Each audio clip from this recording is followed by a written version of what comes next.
Coming in number 10, we've got Thor-L. On the surface, this is a pretty cool looking superhero. Nothing too outrageous to see here. No funky animal parts, no silly gag weapons, no ridiculous shoehorning into a larger plot that may or may not make sense. Well, that last one is contestable, but we'll ignore it for now. The thing about Thor-L is that he's a fusion of two famous heroes, one of which is Thor. Can you guess who number 2 is in this combination? Well, if you thought we were strictly sticking to Marvel today, you'd be wrong. Thor-L is the result of Marvel and DC's crossover comics known as amalgam comics. Crossovers are done all the time, they're part of the wicked fun that is comic books, but to have these two Goliath comic creators cross over, well, that was something wild. Superman, or Kal-El, plus Thor. What a duo! In this enormous universe-connecting event, many new heroes were born. Thor-L wasn't the only crossover character created, but this is definitely new ground for both these supers involved. He's very blue this time around, thanks to the Superman here being Blue Energy Superman, and has a big ass T on his chest thanks to Thor. A very powerful creature indeed. Not a very long-lived one though, as he only shows up a few times across a couple issues. Coming at number 9, we've got Iron Hammer. Sticking with the theme of crossovers, let's take a look at one that can be associated with the most ambitious crossover event of all time. The Avengers might seem a little basic at this point, what with them being the focal point of a multi-billion-dollar film franchise that now largely controls the feature film industry, but they used to be something people got really excited for. You could hint at it unendingly and build up the hype as much as you wanted because people really wanted to see Iron Man, Thor, Captain America, Hawkeye, Black Widow, and the Hulk team up. Eventually they got Spider-Man in there too, phenomenal. A blast and a half, absolutely. But what happens when you quite literally cross some famous characters over? Well, you get Iron Hammer, which, very cool name by the way. He comes from the world of Infinity Warps, where Gamora messes up the universe, causing all sorts of heroes and villains to mishmash together. This results in a whole new squad of crazy characters, including Stark Odinson, the lovely sum of Iron Man and Thor. If you thought these two were strong on their own, just check this out.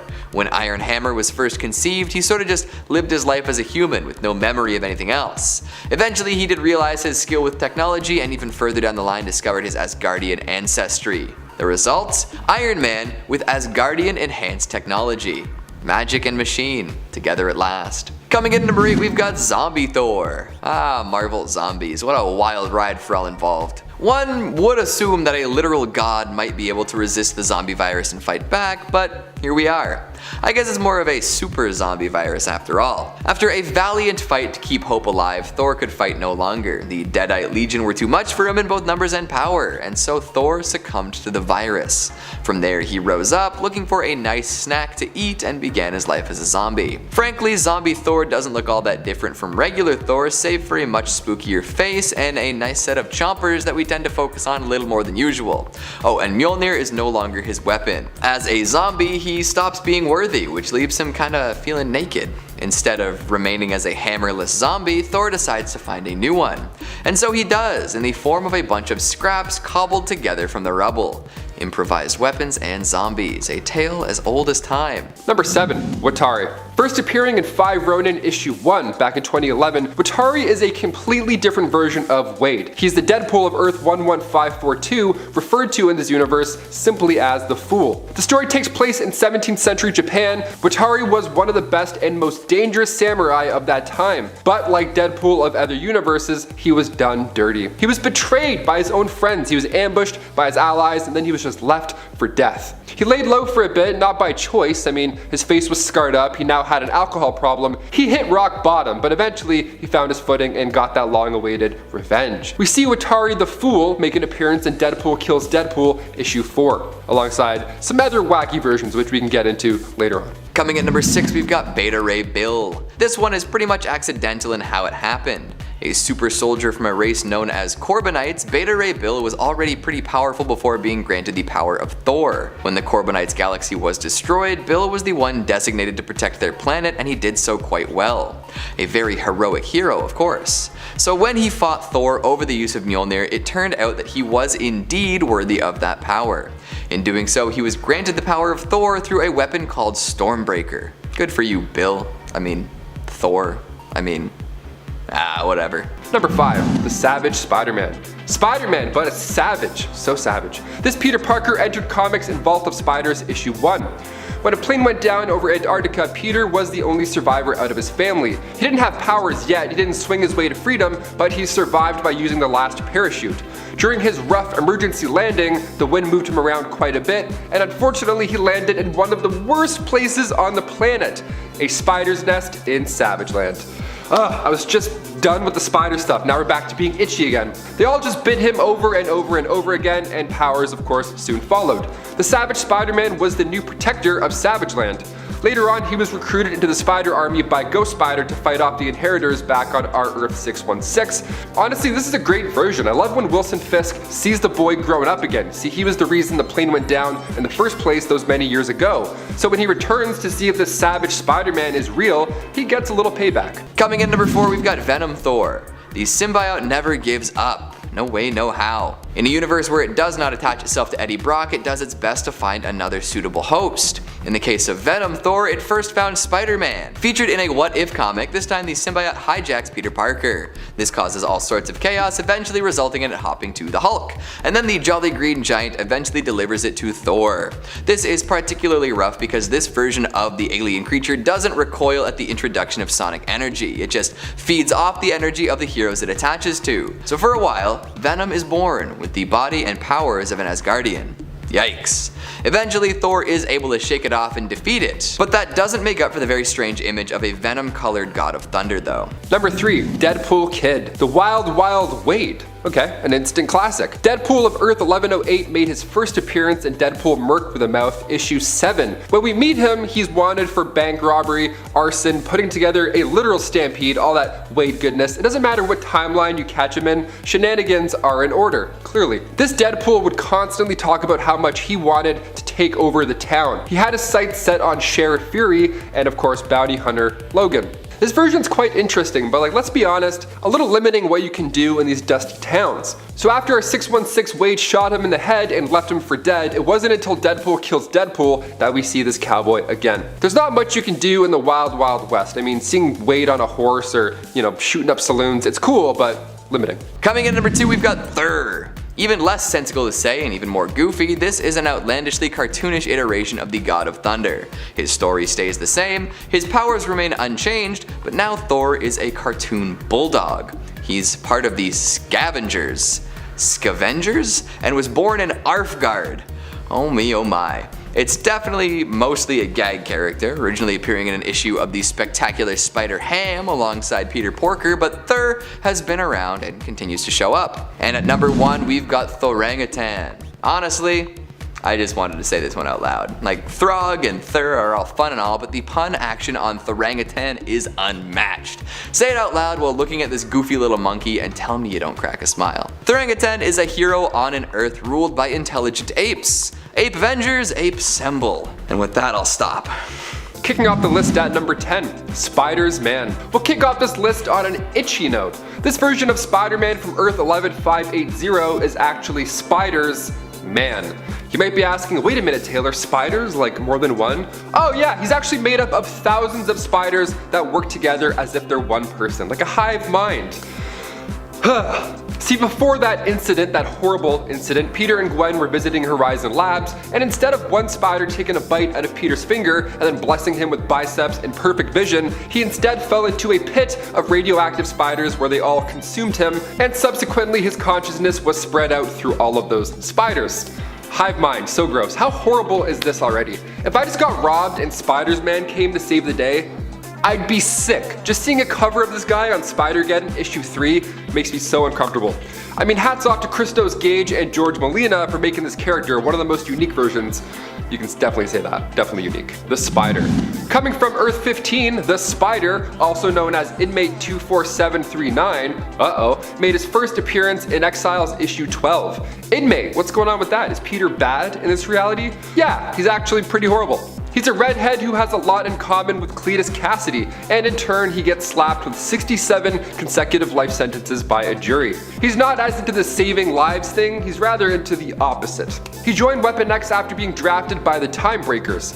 Now, as horrible as the Spider sounds, he still feels like Peter when you read this comic. He has a similar sense of humor as Deadpool here, so it's still fun, although he's evil. Hyperion of Earth 4023 also joined, became the leader, and the Spider stood by his aside as they planned on conquering multiple realities. Pete met his fate in issue 44 of Exiles when Firestar hit him with a Mega Blast. He turned into ash. Already cremated, look at that, we get to save money. And before we continue on with this list, if you want to go ahead and give us a thumbs up, that would be awesome. It really does help our nerd squad over here in our nerd base. You guys are the best. Thanks for sticking around. Let's keep going with this list. Number 8, Spider Kid. Making his first appearance in Spider Force issue 1, Earth 218 Peter's childhood is actually darker this time around, believe it or not. See, both of his parents passed away in a car crash, and Uncle Ben was a mean old man afterwards who was just horrible to Peter all the time. Peter actually changed his name to Charlie, and then he didn't try and be good. He actually became quite a troubled young man. He had to spend 2 years at the Administration for Child Services, and then 2 more years at the Horizon Juvenile Detention Center. In order to get by, he chose to steal money from street dealers. He's not a bad kid, although I've just said that he is a few times. He just had a horrible childhood and he slipped down the wrong path. It happens. But that all changed when Charlie was recruited into the Superior Spider Army by Ashley Barton. She calls him Grandpa because he reminds her of an older Pete from her reality. He's like, yeah, I'm 13 though, please don't call me Gramps. Awesome. Coming in number 7, we've got Revenger Thor. Revenger, not Avenger. And we're not talking about the Revengers from Thor Ragnarok. We'll talk about MCU stuff some other time. For now, we're diving straight into the Cancerverse, where Lovecraftian abominations rule and death has been done away with entirely.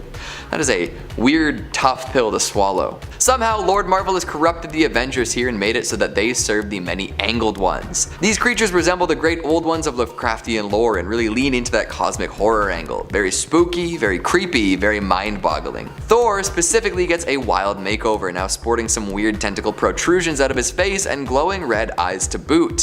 Definitely not a hero that would bring relief to the face of a scared public. Number 6, Astro Spider.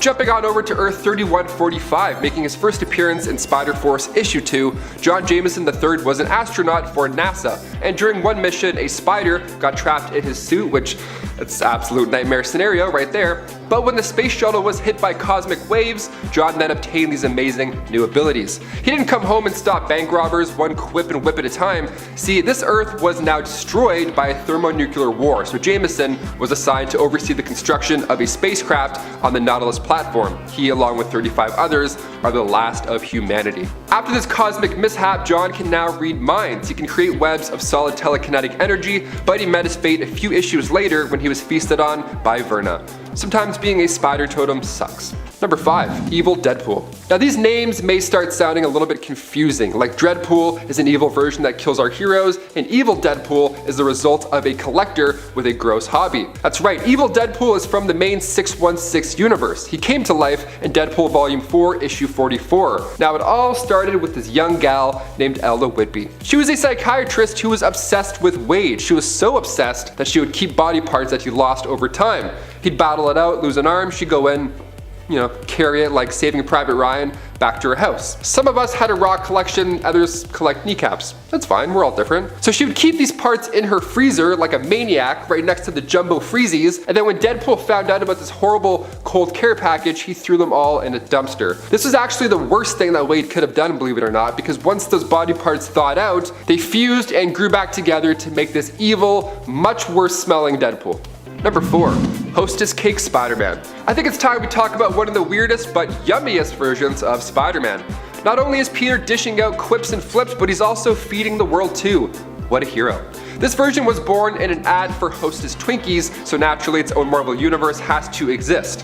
And also, it's fun to make it exist and to think about it. When it came down to taking on villains, Spider-Man wouldn't web them up, instead he would just huck treats at them, because that always works. Twinkies, Hostess cakes, anything, you name it. Funny enough, in Spider-Verse issue 1, the cakes are referred to as golden sponge cakes so that they don't get sued.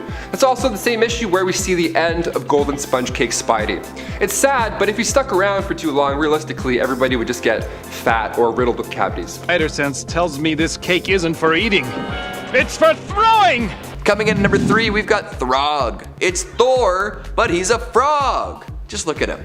Man, what a world we live in where stuff like this is just readily accessible at all times. The god of thunder in adorable amphibian form. This version of Thor pops up a couple times, once being held captive in a jar and once in a run where all the Avengers were animals. The jar frog found in the void was hinted at being a result of one of Loki's pranks on Thor. Very funny, brother, now turn me back into an Asgardian. The other Throg is a wild tale of Simon Walterson accidentally getting turned into a frog, joining an animal war, coming across a piece of Mjolnir, and transforming into Thor. Throg! It's Thor, but a frog. Number 2. Spider-Boy. Marvel and DC are powerhouses, both on page and on screen. So when the two companies combine forces, we get some pretty amazing characters like Spider-Boy. Making his first debut in Marvel vs. DC issue 3, residing on Earth 9602, Spider-Boy is an amalgam of Spider-Man and Superboy. How epic is that? Spider-Boy is a clone. Now he's a clone of Peter who was created during an accidental lab explosion. General Ross felt responsible for this explosion, so he ended up adopting the young lab lad. They were a fun duo until Ross was taken out by a mugger, so Pete then became a hero. He put together the suit, became famous almost overnight. That whole event kicked off the with great power comes great responsibility vibe. Now back when he returned to Project Cadmus, Pete was given a web pistol to help him swing around town.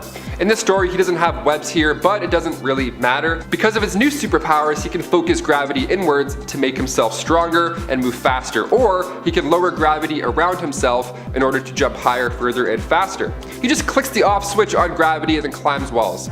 Must be nice. Guy probably kills it with wall sits. And finally, number 1, Flash, Betty, and John. For the last one on this list, we figured we'd end on a 3-in-1. What If is releasing weekly episodes on Disney Plus currently, so I have to throw it back to one of my favorite issues from Volume 1 back in the 70s. What if someone else besides Spider-Man had been bitten by the radioactive spider? Written by Don Glutt, What If Volume 1 Issue 7, we get to see Flash Thompson, Betty Brant, and John Jameson get their shot at being Spider-Man. How lucky. First, Flash gets bit, he gets the powers, and he teaches a bad driver a lesson. With his new strength, I mean, he's a little bit too harsh. The middle finger always works, but okay, rocky start, that's fine. Then he decides to take a crack at professional wrestling. He thinks it's going to be a breeze, but due to said super strength, he killed the guy instead of tapping him out. Not much of a superhero there. The Vulture ends up ending his not so hot streak, so next up we have Betty Brant. Her costume is arguably the flashiest. It makes for great photo shoots, apparently. Gotta get those likes somehow, make those superpowered TikToks. I'm here for it. But when she runs out of web fluid while striking a pose, the thief that takes Uncle Ben's life runs on by, and no one does anything about it. And finally, this issue shows us John Jameson getting his shot. While his outfit was also pretty on point, his judgment was not. John tried to stop a space shuttle from crashing and didn't live to tell the tale. Next time you feel like web swinging to work, just remember that the responsibility thing is just as important as the powers. Number 10, Dogpool. We'll start off on a cute note, rather. Wade Wilson of Earth 103173, aka Dogpool, made his first appearance in Prelude to Deadpool Core, Issue 3. Wilson was a dog being used as a test subject for Mascara X. Now, I love this version because it brings to light the animal testing for beauty products that happens, Mascara X taking place of the evil Weapon X in this story. So after the test went south, they thought the dog didn't survive. His body turned all corpse-like, it wasn't breathing, horrible stuff, so they got rid of it. But those healing abilities brought him back to life. He then broke out of the garbage bag and started walking around again. I thought cats were the only ones with 9 lives. What a sight to see. Now, these circus performers did see this. They were driving by and just happened to see this dead dog come back to life, so they used it to make some moolah. He became the main act of their circus, appropriately named the Death-Defying Hound. He was a circus performer until Wade Wilson, the main continuity Deadpool, showed up and then recruited him for the Deadpool Corps. The good boy met his fate in issue 1 of Deadpool Kills Deadpool, but he did so saving Wade, so it's a happier kind of note. Not really, but we'll say it is. Number 9, War.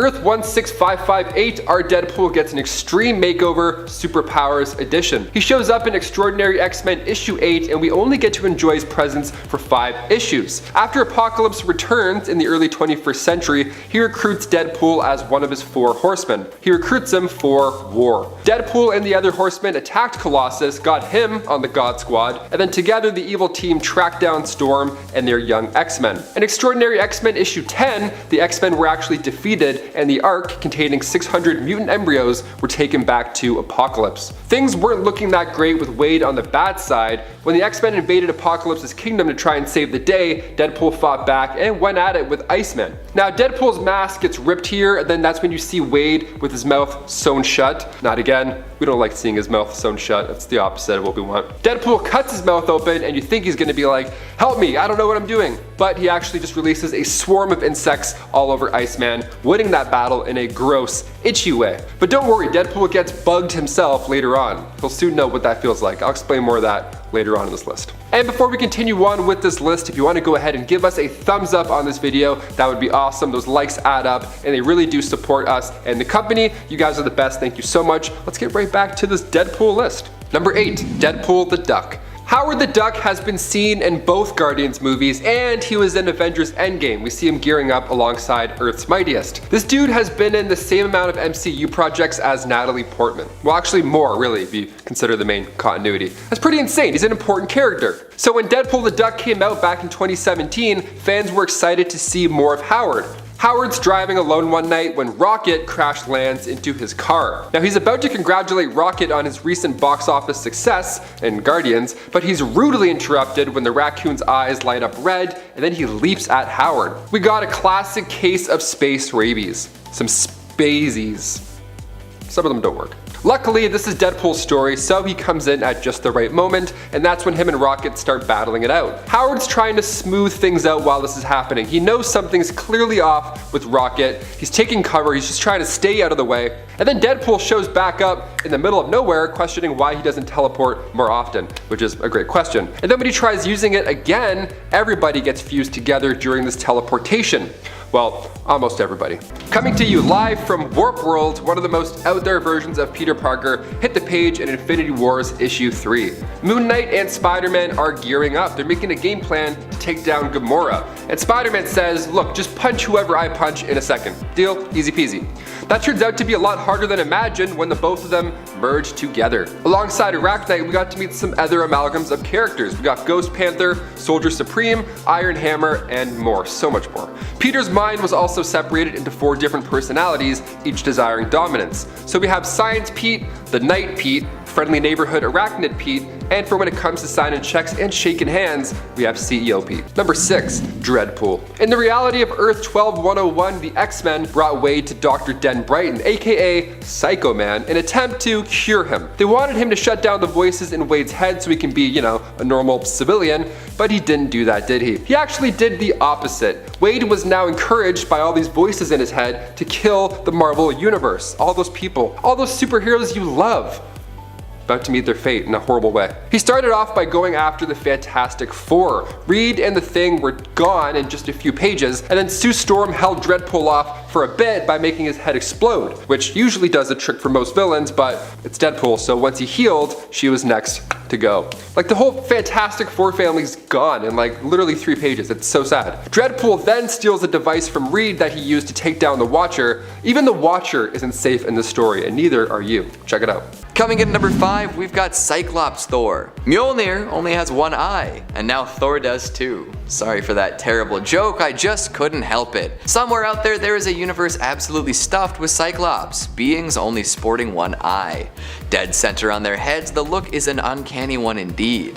In that very same world, all of the regular heroes we've come to know and love are around, although they're all sporting that singular optical nerve. Thor is included in this mess, and they eventually make it through some dimensional cracks to cause trouble in other realities. Powerful and weird to look at, this version of Thor is a doozy. Very strange indeed. Number 4, Headpool. Wade Wilson of Earth 2149 first appeared in Marvel Zombies issue 3. The merc with half a mouth was among the population that gets infected in Marvel's zombie run, but then when he's transported to the main 616 universe, he gets taken by armor, and that's when things start to get a little crazy for this guy. He ends up in Savage Land, and believe it or not, the other version that helps main 616 Deadpool assemble the core that I've been mentioning this entire list was this version. The guy with no body, just a head, is actually the perfect sidekick. Minus the non-stop talking, of course. Number 3, Superior Spider.